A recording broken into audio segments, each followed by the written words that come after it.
तो रूस के राष्ट्रपति पुतिन का एक बड़ा बयान आया है। भारत की तेल खरीद को लेकर उन्होंने बात कही है। यूरोप को उन्होंने चेतावनी भी दी है, ताना भी मार दिया है कि अगर रूस कागजी शेर है या पुतिन कागजी शेर है तो फिर नेटो क्या है। आज इसी के इर्द गिर्द चर्चा करेंगे। नमस्कार, आपके साथ में ललित प्रजापति। रूस के राष्ट्रपति व्लादिमीर पुतिन ने ये कहा है कि अगर भारत रूसी ऊर्जा का आयात बंद करता है, यानी पेट्रोल जो हम खरीदते हैं, तो उसे सालाना लगभग 9 से 10 अरब डॉलर का नुकसान उठाना पड़ेगा। अच्छा, एक बात और भी है कि जो पुतिन है वो आमतौर पर इतना मुखर होकर आपने उन्हें बोलते नहीं सुना होगा। जैसे एक और राष्ट्रपति हैं, वो दिन भर में सिर्फ बयान देने ही आते हैं, टैरिफ को लेकर बयान, युद्ध रुकवाने को लेकर बयान, लेकिन पुतिन बहुत सेलेक्टिव अप्रोच रखते हैं बोलने को लेकर। तो वो अब आए हैं और एक मंच पर उन्होंने, वल्दाई मंच इसका नाम है, और बाकायदा पूरा गुणा गणित भी समझाया, सम्मान का भी जिक्र किया भारत के। तो उन्होंने ये आंकड़ा दिया है कि सालाना लगभग 9 से 10 अरब डॉलर का नुकसान उठाना पड़ेगा। वो ये भी कह रहे हैं कि अगर भारत रूसी तेल खरीदना जारी रखता है तो उसे अमेरिकी प्रतिबंधों से करीब करीब उतना ही नुकसान होगा। तो फिर रूसी तेल खरीदना भारत क्यों बंद करे, वो ये सवाल भी उठाते हैं। वो ये भी कह रहे हैं कि अगर भारत रूस से तेल खरीदना बंद करता है तो इससे भारत के सम्मान पर असर पड़ेगा। ये बड़ी मार्के की बात है, इसके बड़े मायने हैं। तो भारत के सम्मान पर असर पड़ेगा, यानी पुतिन ने इस आकलन को उस नुकसान से भी जोड़ा है जो भारत पहले से ही अमेरिका के टैरिफ के चलते झेल रहा है।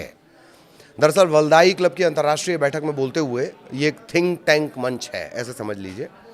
वल्दाई के दौरान, वल्दाई मंच पर अंतर्राष्ट्रीय बैठक के दौरान उन्होंने ये कहा है, रूसी राष्ट्रपति पुतिन, कि ऊर्जा व्यापार भारत के लिए सिर्फ वाणिज्यिक नहीं है बल्कि रणनीतिक तौर पर भी महत्व रखता है। इसीलिए इसे रोकने का कोई भी फैसला भारत की अर्थव्यवस्था और जनता के हित में नहीं होगा। दक्षिण रूस के सोची स्थित काला सागर रिसोर्ट में भारत समेत 140 देशों के सुरक्षा और भू राजनीतिक विशेषज्ञों के अंतर्राष्ट्रीय वल्दाई चर्चा मंच को संबोधित करते हुए पुतिन ने बात कही है कि अगर रूस के व्यापारिक साझेदारों पर ज़्यादा टैरिफ लगाए गए तो इससे वैश्विक ऊर्जा की कीमतें बढ़ेंगी और अमेरिकी फेडरल रिजर्व को ब्याज दरें ऊंची रखने पर मजबूर होना पड़ेगा। वो ये चेतावनी भी देते हैं कि इससे अमेरिका की अर्थव्यवस्था धीमी पड़ जाएगी। पुतिन ने भारत को लेकर क्या कहा, यह बहुत महत्वपूर्ण है। रूसी राष्ट्रपति ने दिसंबर की शुरुआत में होने वाली अपनी भारत यात्रा को लेकर भी अपनी उत्सुकता जताई है। उन्होंने सरकार को यह आदेश दिया है, मतलब अपनी सरकार को, कि नई दिल्ली द्वारा कच्चे तेल के भारी आयात के कारण भारत के साथ जो व्यापार असंतुलन हुआ है उसे कम करने के उपाय करने चाहिए। रूसी नेता ने यह भी कहा कि भारत के साथ हमारा कभी कोई समस्या या अंतर्राज्यीय तनाव नहीं रहा, कभी भी नहीं। वो संघ के दिनों को भी याद कर रहे हैं, जब जो रशिया है वो यूएसएसआर हुआ करता था, यानी संघ हुआ करता था। उस दौर को भी उन्होंने याद किया। पुतिन ने यह भी कहा कि नई दिल्ली के पास बाहरी दबाव के आगे झुकने का कोई कारण नहीं है। उन्होंने ये भी कहा कि भारत कभी भी खुद को अपमानित नहीं होने देगा। पुतिन कहते हैं कि प्रधानमंत्री नरेंद्र मोदी ऐसा कदम कभी नहीं उठाएंगे। रूसी राष्ट्रपति व्लादिमीर पुतिन ने कहा कि अगर भारत रूसी ऊर्जा खरीदना बंद कर देता है तो उसे 9 से 10 अरब डॉलर के बीच का करीब करीब नुकसान होने का अनुमान है। फिर वो लिखते हैं कि मेरा विश्वास कीजिए, भारत जैसे देश के लोग राजनीतिक नेतृत्व द्वारा लिए गए फैसलों पर कड़ी नज़र रखेंगे और किसी के सामने किसी भी तरह का अपमान नहीं होने देंगे। पुतिन ने प्रधानमंत्री नरेंद्र मोदी को अपना मित्र बताया है और ये भी कहा कि उनके साथ भरोसेमंद बातचीत में वो सहज महसूस करते हैं, कंफर्टेबल रहते हैं वो जब प्रधानमंत्री मोदी से बात करते हैं। If India stops buying our energy, damage will be inflicted upon them, like to $9 to $10 billion if they decline to buy energy from us. If not, high duties will be imposed on them, and once again, damage will be there. Well, the same amount of damage, and why then decline to buy Russian energy to actually sustain political risks, and the Indian people will look at what decisions are made by the political leadership and never accept any humiliation before anyone. And also I know Prime Minister Modi, he will never take any steps of the kind. So उन्होंने ये भी कहा कि मैं प्रधानमंत्री मोदी को जानता हूं कि वो खुद कभी इस तरह का कोई कदम नहीं उठाएंगे। पुतिन ने अमेरिका के इस फैसले को आर्थिक नजरिए से निरर्थक करार दिया है। इसके अलावा पुतिन ने अमेरिका पर दोहरी नीति अपनाने का आरोप लगाया। ये भी मार्के की बात हम हर बार आपको बताते हैं। उन्होंने कहा कि वॉशिंगटन भारत जैसे साझेदारों पर रूस से ऊर्जा आयात कम करने का दबाव डालता है, जबकि खुद अमेरिका मॉस्को से रणनीतिक संसाधन लेता है। पुतिन ने साफ किया कि अमेरिका अपनी परमाणु ऊर्जा ज़रूरतों के लिए रूस पर निर्भर है और वहाँ के जो न्यूक्लियर प्लांट हैं उन्हें चलाने के लिए भारी मात्रा में जो यूरेनियम है वो रूस से ही खरीदा जाता है।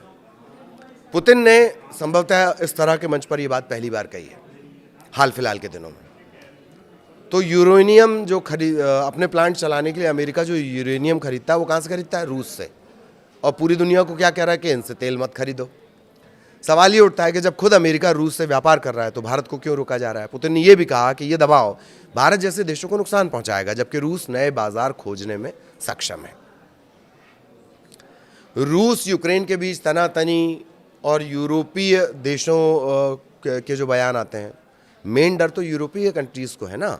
उसको लेकर भी उन्होंने कहा है कि रूस और यूक्रेन के बीच 3 साल से ज़्यादा समय का युद्ध जारी है। दोनों देश एक दूसरे पर लगातार हमले कर रहे हैं। पुतिन ने एक बड़ी बात कह दी। रूसी राष्ट्रपति व्लादिमीर पुतिन ने दक्षिणी रूस में विदेश नीति मंच को संबोधित करते हुए यूरोप के सैन्यकरण को लेकर महत्वपूर्ण जवाब देने का वादा किया है।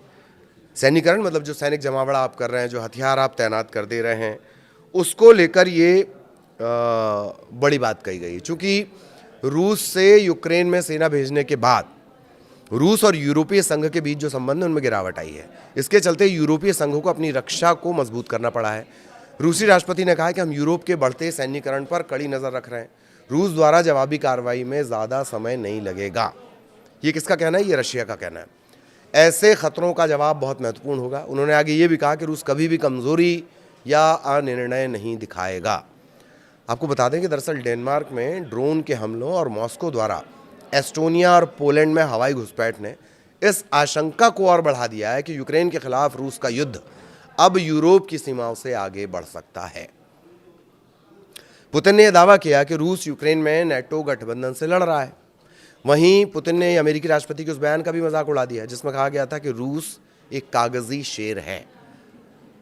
पुतिन उसी अंदाज में जवाब दे रहे हैं कि हम पूरे नेटो समूह के साथ युद्ध में आगे बढ़ रहे हैं, आत्मविश्वास कॉन्फिडेंस से भरे हुए हैं, फिर भी हमें कागजी शेर कहा जा रहा है। अगर हम कागजी शेर हैं तो फिर नेटो क्या है? कोशिश यही रहेगी कि ये जो कागजी शेर वाली बात है इसको लेकर भी एक डिटेल्ड वीडियो हम आप तक बनाएं। लेकिन ये अभी हमने आपको बताया कि रूस ने भारत को लेकर क्या कहा और रूस ने यूरोप को लेकर क्या कुछ कहा। यूरोप का सारा डर इसी बात को लेकर है कि रशिया का जो टारगेट है वो यूक्रेन के बाद यूरोपियन कंट्रीज रहेंगी और उसे लेकर व्लादिमीर पुतिन ने साफ किया है कि उनकी रणनीति क्या है। आप सैन्य जमावड़ा करेंगे तो जवाब मिलेगा। आगे भी इससे जुड़ा अपडेट आप तक पहुंचाएंगे। नमस्कार।